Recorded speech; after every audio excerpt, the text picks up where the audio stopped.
बूसे वाला और खुशबूदार फूल।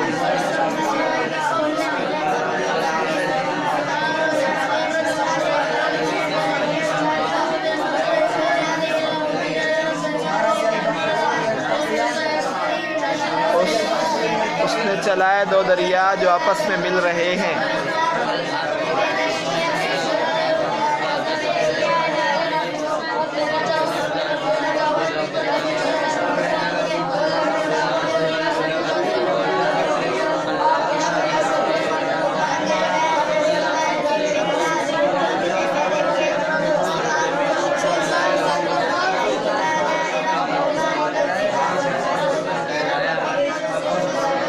मखलूक के लिए